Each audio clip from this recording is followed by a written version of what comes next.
Alors, mes amis, cette semaine, on va lire un premier texte qui vient d'Isaïe, un auteur que j'aime beaucoup. Ce jour-là, le Seigneur, Dieu de l'univers, préparera pour tous les peuples sur sa montagne un festin de viande grasse et de vin capiteux, etc., etc. Il va détruire la mort pour toujours. Il effacera l'humiliation de son peuple, c'est lui qui l'a promis. Et ce jour-là, on dira, voici notre Dieu, en lui nous espérions et il nous a sauvés. Alors moi, quand je lis un texte comme ça d'Isaïe, je revois toute la réalité d'Église qui a été la mienne. Aujourd'hui, je peux comprendre, il effacera l'humiliation de son peuple. Je trouve qu'on est passablement dans l'humiliation. Avec toutes ces réalités qui sortent au grand jour, ces accusations, ce mépris, ce rejet qu'on a fait de l'Église. Voyez-vous, je ne peux même plus traverser la rue, moi, pour aller à l'école, on n'est plus bienvenu. C'est loin d'être ce que j'ai connu quand moi-même j'étais dans ces écoles comme enfant, et où on recevait facilement les frères chrétiens qui venaient nous visiter et nous rencontrer. Alors, voici notre Dieu, en lui nous espérions, il nous a sauvés. C'est lui le Seigneur, en lui nous expérions, exultons, réjouissons-nous, il nous a sauvés. Ben, moi, je suis encore capable de faire cette prière-là, puis de dire ces textes-là, même dans la réalité actuelle. Parce que je sais que la réalité actuelle n'est pas plus éternelle que celle que moi j'ai connue quand je suis né. Mais que celui qui est éternel, c'est Dieu. Et que ce peuple, et que cette humanité, il l'a aux entrailles, hein? On va le dire comme ça. Et que on est dans cette, je dirais, logique du salut.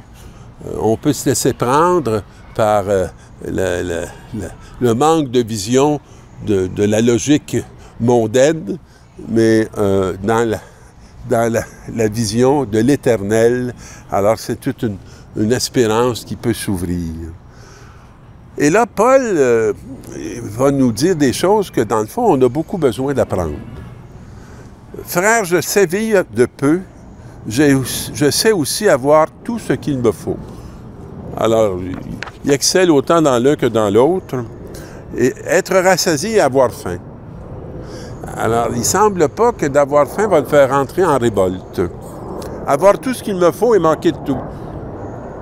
Ça ne semble pas être ce qui est nécessaire pour faire la mission. J'ai appris cela de toutes les façons.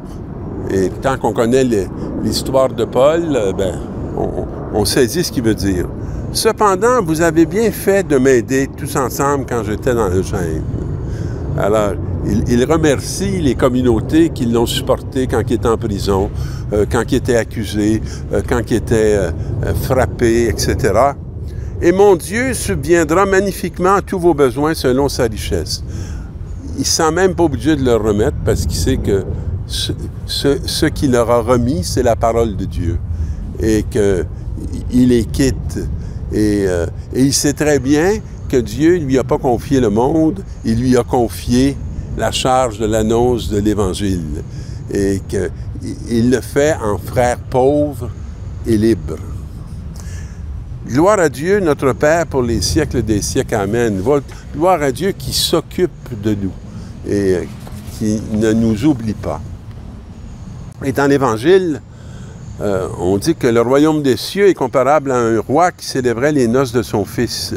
Il envoya ses serviteurs pour appeler à la noce les invités, mais ceux-ci ne voulaient pas venir. Alors, ça, c'est un texte sur lequel j'ai beaucoup réfléchi cette année.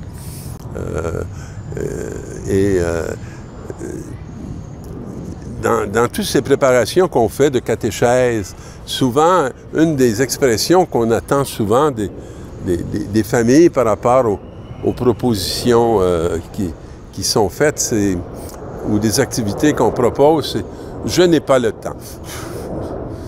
Je n'ai pas le temps. Alors, c'est un peu ce qu'on va voir dans cette parabole. Mon repas est prêt, mes bœufs et mes belles grâces sont égorgés, tout est prêt, venez au repas de noces. Alors, j'ai pas le temps de manger. J'ai pas le temps de manger. Alors, donc, on se retire. L'un pour son commerce. J'ai pas le temps, là, il faut que je gagne de l'argent. J'ai pas le temps. Alors, j'ai pas le temps d'être nourri. Et qu'est-ce qu'il fait? Mais ils n'enterrent aucun compte et s'en allèrent l'un à son champ, l'autre à son commerce. Les autres empoignèrent les serviteurs, les maltraitèrent et les tuèrent. Et le roi se mit en colère, il envoya ses troupes, fit périr les meurtriers et brûla leur ville. Alors, mes amis, je pense pas que le Seigneur va venir mettre le feu ou que les forêts qui sont brûlées cet été, je pense pas que c'est lui qui a allumé. Mais ce qui peut avoir allumé, c'est notre inconscience à bien placer nos valeurs et nos priorités dans la vie.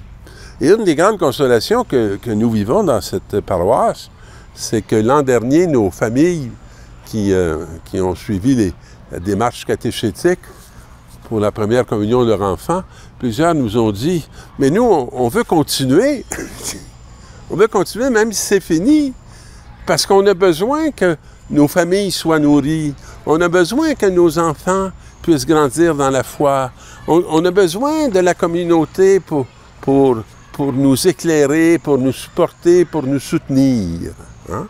Et alors, voilà ce qui se passe. Alors, il dit à ses serviteurs, le repas de noces est prêt, mais les invités n'en étaient pas dignes.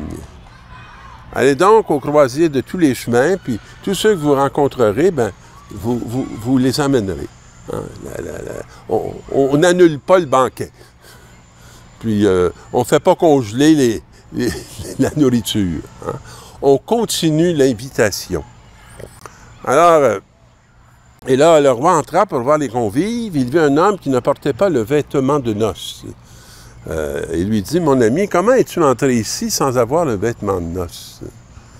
Et l'autre garda silence. Alors le roi dit au serviteur, jetez-le pieds et poings liés dehors dans les ténèbres, il y aura des pleurs et des grincements de dents. Car la multitude, certes, est appelée, mais les élus sont peu nombreux. Puis ce vêtement de noces, je me suis dit, mais qu'est-ce que c'est que ce vêtement de noces?